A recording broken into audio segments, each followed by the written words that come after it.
مدرسے کو کہا گیا ہے کہ دینی قلعہ ہے، دین کا کارخانہ ہے، جہاں پر جانوروں کو چرایا جاتا ہے، یہاں پر تو بچوں کو، ایک انسان کو چرایا جا رہا ہے، ایک انسان کو بنانے کی فکر لگی رہتی ہے اور رات دن اسی میں لگے رہ رہے ہیں۔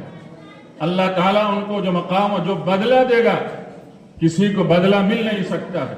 مدرسہ قاسمیہ بحرالعلوم بارو میں عظیم الشان دعائیہ پروگرام سے علماء کرام کا خطاب۔ نگر پریشد برونی کے وارڈ نمبر 26 مکھن ٹولہ واقع مدرسہ قاسمیہ بحرالعلوم بارو میں ایک عظیم الشان سالانہ اختتامی دعائی پروگرام کا انعقاد کیا گیا، جس کی صدارت حضرت مولانا محمد صابر نظامی قاسمی صاحب جنرل سیکریٹری جمعیت علماء بیگوسرائے نے فرمائی، جبکہ نظامت کے فرائض قاری عبدالقیوم گودرگاواں ناظم تعلیمات مدرسہ قاسمیہ بحرالعلوم نے بحسن بخوبی انجام دیے۔ مجلس کا آغاز مدرسہ کے طالب علم عزیزی فیضان رحمانی کی پرسوز تلاوت کلام پاک سے ہوا۔ آج کے دو مہمان خصوصی جناب مولانا قاضی محمد ارشد صاحب ناظم اعلیٰ دارالعلوم سجاد نگر لڑواڑہ و جناب مولانا مفتی قیام الدین صاحب امام و خطیب جامع مسجد برونی تشریف فرما تھے۔ ساتھ ہی آج کے بڑے مجمع عام سے خطاب کرتے ہوئے مہمان خصوصی نے فرمایا کہ آپ حضرات ان مہمان رسول کو عزت و احترام کی نگاہ سے دیکھیے، ان کی قدر کیجیے۔ پروگرام میں خطبہ استقبالیہ اور اظہار خیال پیش کرتے ہوئے مولانا ضیاء الرحمن قاسمی صاحب معتمیم مدرسہ قاسمیہ بحرالعلوم نے اپنے تمام مہمانوں کا استقبال و شکریہ ادا کیا۔ موقع پر کثیر تعداد میں طلباء و گارجین کے علاوہ بطور خاص قاری رقیم الدین، قاری بابر علی، مفتی ارشاد مولانا عبداللہ قاسمی، خالد اختر راجہ بھائی، شاہد حسین، محمد چاند، حافظ شمشیر، حاجی سید سرور صاحب، حاجی محمد تاجور، محمد ظفر عالم سابق مکھیا بارو سمیت دیگر لوگ موجود تھے۔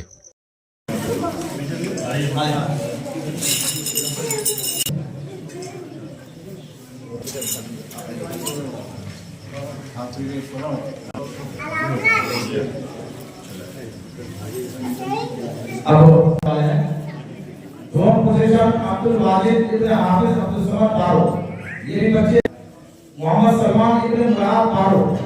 اس بچے کے بارے میں ایک بات آپ لوگوں سے عرض کر دوں، اور یہ ڈائریکٹ اس مدرسے والا، اور آ کر کے ایک سال بن کے اس کو 8 مہینہ لیجیے، 8 مہینہ میں 16 پارہ ہی سے قرآن پاک پڑھو۔ واہ شاباش، 16 پارہ، اللہ کا بہت بڑا فضل ہے۔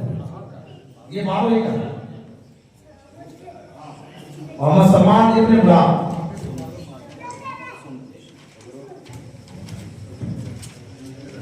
درجے ناظرہ میں اول پوزیشن محمد صاحب فتح پور درجہ ہے، دوم پوزیشن محمد اشتیاق، سوم پوزیشن محمد احسان۔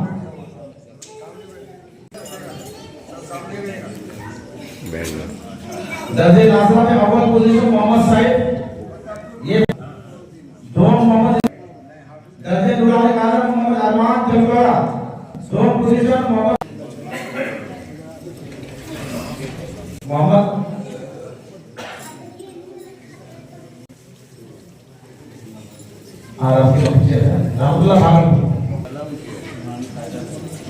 الحمدللہ۔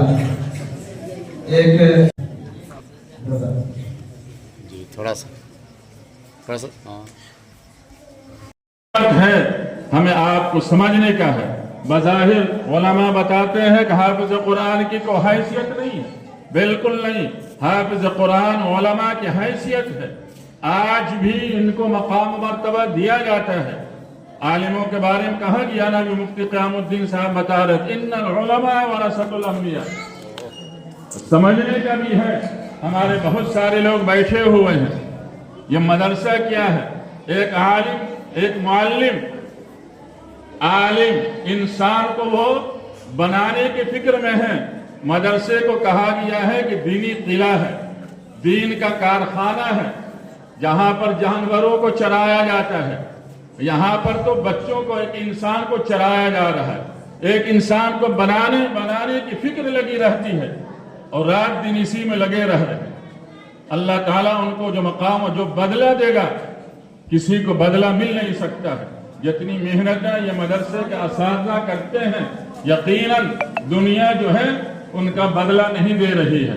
फजर से पहले हो, फजर के बाद हो, दिन के अंदर हो, रात में हो, असातिज़ा मदरसे का असातिज़ा बच्चों के पीछे अपना दिमाग खपाते रहते हैं।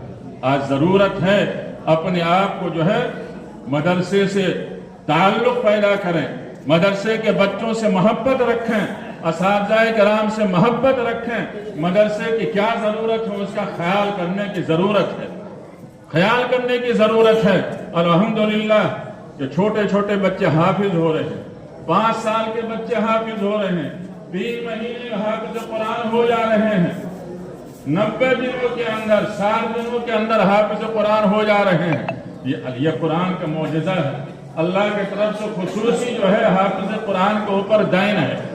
इन्ना नहनु नज़्ज़लना ज़िक्र व इन्ना लहु लहाफ़िज़ून। हाफिज किसको कहा जाता है, समझने की जरूरत है। हाफिज कहा जाता है जो कुरान की हिफाजत करने वाले हों। हाफिज किनको कहा गया है, जो कुरान की हिफाजत करने वाले हों। असल में हकीकी हिफाजत करने वाले अल्लाह ताला हैं, लेकिन अल्लाह ताला ने अपनी खुसूसी जो खास सिफात, जो खुसूसी सिफात अल्लाह का था, अल्लाह ताला ने यह मकाम व मर्तबा जो पूरे कुरान को याद कर लिया, सीने में महफूज कर लिया, उसको अल्लाह ताला ने हाफिज कह दिया। वरना असल में तो हाफिज ये अल्लाह ताला खुद है, अल्लाह ताला खुद हैं और इसकी हिफाजत करवा रहे हैं छोटे छोटे बच्चों के जरिए से। दिल के अंदर वो उतार ले रहे हैं जहां पर किसी का चुराने की जगह नहीं है, डकैती नहीं हो सकती है, सीने तक किसी का पहुंच नहीं हो सकता है। यह कुरान का है, मौजज़ा है, अल्लाह की तरफ से खुसूसी अताया है। ये मदरसे का दैन है कि मदरसे के अंदर इस तरह की तालीम दी जा रही है। आप समझते हैं एक अच्छे हाफिज कारी ही समझ सकते हैं कि कुरान को किस तरह पढ़ने का है, किस तरह पढ़ाने का है। और यह निज़ाम, ये मदरसे से हटकर दूसरी जगह यह निज़ाम नहीं मिल सकता। बहुत सारे हुरूफ मिलते जुलते हैं, उसका निकालना, उसकी अदायगी बराबर मालूम पड़ती है, लेकिन सबके निकलने की जगह उसके मखरज अलग अलग है। आपने सुना होगा अगर हुरूफ की अदायगी सही नहीं होती है तो बाज़ मर्तबा नमाज भी नहीं होती है, नमाज खत्म हो जाती है, फासिल हो जाती है। और अल्हम्दुलिल्लाह ये मदरसे के अंदर आजकल ऐसे हाफिज तैयार हो रहे हैं, मदरसे के अंदर उस्ताद ऐसे कारी हैं जो तजवीद के साथ पढ़ाते हैं। और अल्हम्दुलिल्लाह आने वाले दिनों के अंदर बेहतर से बेहतर तालीम हो रही है। हम आपको समझने का है जो हमारे मदरसे के उस्ताद हैं उनका क्या मकाम व मर्तबा है, कितनी मेहनतें करते हैं। 29 हरूफ हैं, 29 हरूफ की अदायगी किस तौर पर हो सकती है यह हाफिज और अच्छे कारी ही समझ सकते हैं। लिहाजा मेरे मुहतरम बुजुर्ग दोस्तों, मदरसे के निज़ाम से हट करके कोई दूसरा निज़ाम नहीं है। हमें आपको चाहिए कि हम अपने आप को जो है मदरसे से जोड़ें, कुरान की अजमत को समझें, कुरान के मकाम व मर्तबा को समझें। यही कुरान, यहाँ पर बहुत सारे उलमा बैठे हुए हैं, तजवीद का मामला आएगा, इमाम आसिम रहमतुल्लाह अलैह का तजवीद के लाइन से नाम आएगा। इमाम आसिम रहमतुल्लाह अलैह के बारे में ये बात आती है, बड़ी मोहब्बत से कुरान वो पढ़ते थे। आज ये मोहब्बत और चाहत के साथ हम लोगों से कुरान पढ़ना जो है अपने तौर पर नहीं पढ़ रहे हैं, हमारे घरों से निकलता चला जा रहा है। लेकिन जिन लोगों ने चाहत के साथ, मोहब्बत के साथ कुरान पढ़ा, कुरान की तिलावत की, अल्लाह ताला ने उन्हें हर तरह से नवाजा है।